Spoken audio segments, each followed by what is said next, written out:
In this video, we're going to answer the question, what is the worst Fortnite weapon in each class? If you want to see me do this for the best weapon in each class, let me know in the comment section down below. Be sure to use code TYFRYZ in the Fortnite item shop when you get the chance, and let's get right into this video. And we're going to start with a hot take right off the bat with the assault rifle category, and my choice for the worst assault rifle in Fortnite history is the Chapter 5 tactical assault rifle. Now look, I know what some of you avid watchers of the channel are thinking, right Ty? You've ranked every single weapon class before, you ranked every AR, shotgun, SMG, etc. So isn't this video just going to be your last place picks from all those videos? No, that's not the case. A lot of those videos are very outdated, over a year old at this point. So you know I'm going to keep you guys on your toes here, and you'll know when I ranked every single assault rifle, the Chapter 5 TAC AR was not in last place, but it's in last place here today. This assault rifle does nothing well, right? And this is with attachments, right? Like you can throw on any attachment you want, and I still don't think this is a good assault rifle whatsoever. A DPS of 140 for a fully automatic assault rifle is honestly just embarrassing, and it used to be worse than that. Before the buff, it had a DPS of 133, and it doesn't get much better. I mean, the legendary version, you're looking at 168. That's still very bad, and not to mention, that means that you have to hit every shot to achieve that DPS. I just don't have anything good to say about this weapon. Yeah, I mean, attachments might be able to help it out a little bit, you know, if you put on a red dot sight, you'll have better accuracy. And while some of you watching this video may not agree that this is the worst assault rifle of all time, it is certainly got to be in that bottom 5 category. Some other weapons that I consider being here are the tri-beam laser rifle from Chapter 5 Season 3 and the OG thermal scoped AR from Chapter 1. For the shotgun class of weapon, right, we've got a couple of choices, but for me, it was always the makeshift shotgun, right? I'm a Chapter 2 Season 6 hater, and this weapon is one of the reasons why I don't like this season. Having a weak pump shotgun is never a recipe for success. On launch, this shotgun had only two shots before you had to reload. Then a little bit later, it was buffed to 3, but still 3 shots is really bad. Again, like I said, there was no other shotguns to me that just immediately stood out as being the worst. Like, yeah, the Dub is pretty bad. I mean, you could even consider maybe the Twin Fire auto shotgun or the Oni shotgun in that category. But I feel like those weapons are kind of usable in the right hands. The makeshift shotgun is not, and you will watch even the best players struggle with this weapon in their hands. For the SMG category, this was a slam dunk pick for me. Very easy. It's the Charge SMG. This weapon literally makes no sense, right? The charge mechanic makes sense with single shot weapons. I say this every time I talk about the charge mechanic. For the railgun, right, it makes sense to have one charge up, huge shot, and then release it all at once and hit somebody for, you know, 170, 180. Or a charge shotgun, right, where you charge up the shot and you have a big shot for, you know, 100 body shot or 110, you know, whatever rarity you have. But for the Charge SMG, to have to charge up every single shot you're going to take and then release them all at once is just horrible. Like, that doesn't work. I cannot believe this is a weapon that actually went through playtesting and they're like, yeah, you know what, this thing seems like something players will use. Let's just throw it into the game. And on the surface, it has one of, if not the highest DPSs for any Fortnite weapon ever. And that's because, right, in a vacuum, if you have a player who's not building or anything and you charge up every single shot and you hit every single shot, it kills really quickly because it has an unbelievable fire rate. But in practice, that just never happens. What happens is you shoot your shotgun and you switch to the Charge SMG, then you have to charge up like 10 shots and you have to release the trigger and then hit the bullets. I mean, if you're in a box with somebody, that's not going to happen. You're dead. I am legitimately at a loss for words for how bad this shotgun is, how clunky it feels, and there were only 2 other SMGs that I thought came even close to being this bad. It's the Chimera ray gun and the Burst SMG from Chapter 1, but no way anything is worse than the Charge SMG in that category. And all right, onward to the pistol weapon class. There are some really bad pistols, right? I think the makeshift revolver, the 6-shooter, Deadpool's dual hand cannons. I mean, these are really bad pistols, but the primal pistol is worse than all of them. How do I say this nicely?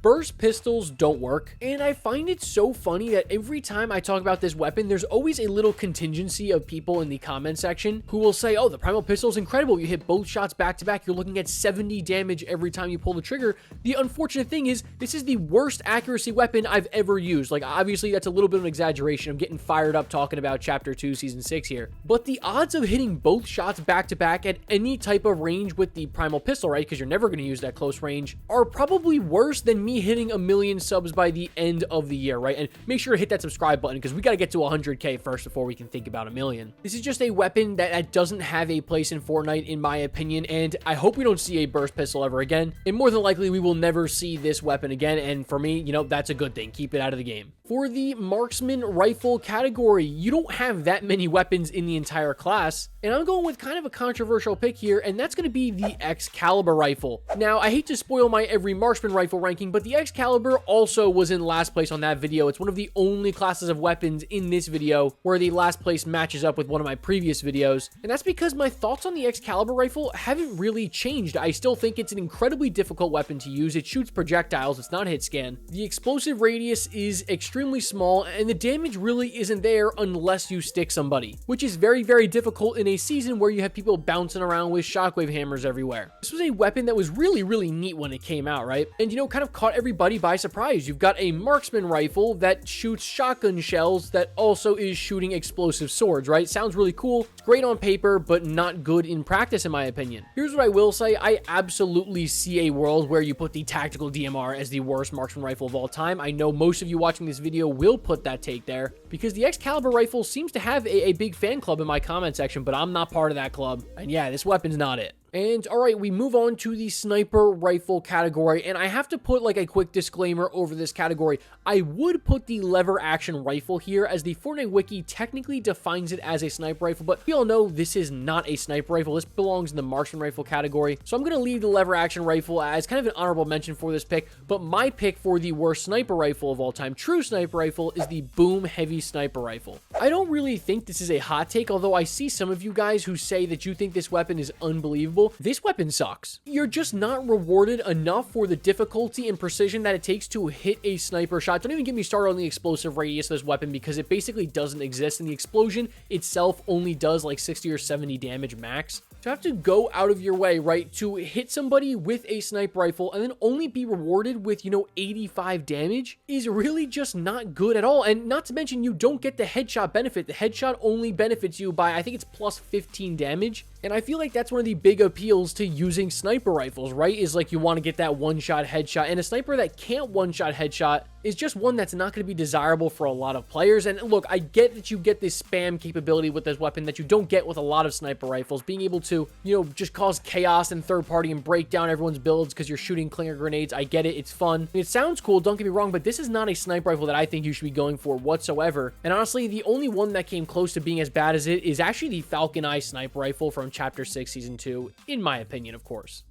All right, moving on to the bow category of weapons, I'm going with the dual Fiend Hunter crossbows. This is not only, in my opinion, the worst bow of all time, I think it's just one of the worst Fortnite weapons of all time. It doesn't have a place in the game, right? Dual wield crossbows. Yeah, cool, they're nice for taking out cube monsters and zombies, but no one's really using this and wasting a precious inventory slot just to shoot cube monsters. It is literally impossible to get any type of consistent damage done with this weapon. It takes away, one of the only good things about bows is typically their accuracy. It's a weapon, right? Just totally stray away from using this. Don't even think about picking it up. And yeah, this should come as no surprise, although some of you may have expected the makeshift bow to be here, and I would see that spot as well. It was honestly between the makeshift or the Fiend Hunters. All right, for the launcher category, right, you've got a couple of options, but for me, I narrowed it down between the Fire Oni mask, right? I don't even know if you can consider that a launcher, and that's honestly why I didn't put it at my placement for the launcher category. Instead, I went with the Big Chill. This is the exotic snowball launcher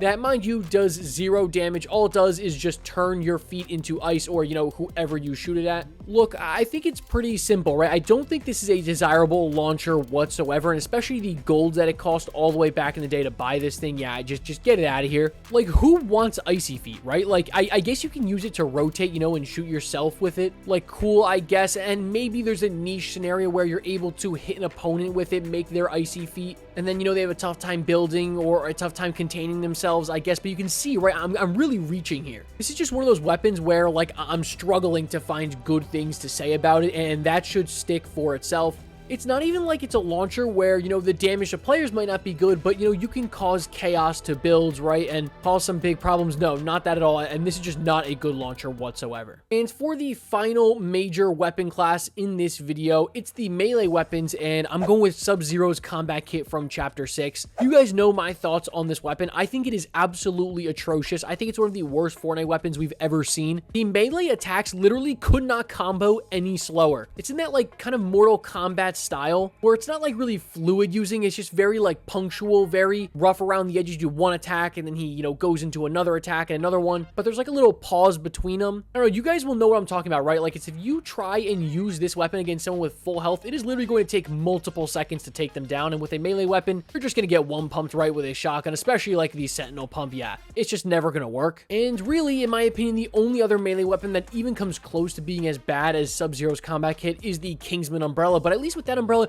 you can block bullets with it. You can treat it as a mini shield. But Sub-Zero's combat kit, the only additional benefit you get is that like poor mobility. I mean, saves you from fall damage, I guess, right? But Kingsman umbrella can do the exact same thing. But yeah, another one of those weapons where I just really struggle to find anything good to say about it, and Sub-Zero's combat kit is going to round off the list here.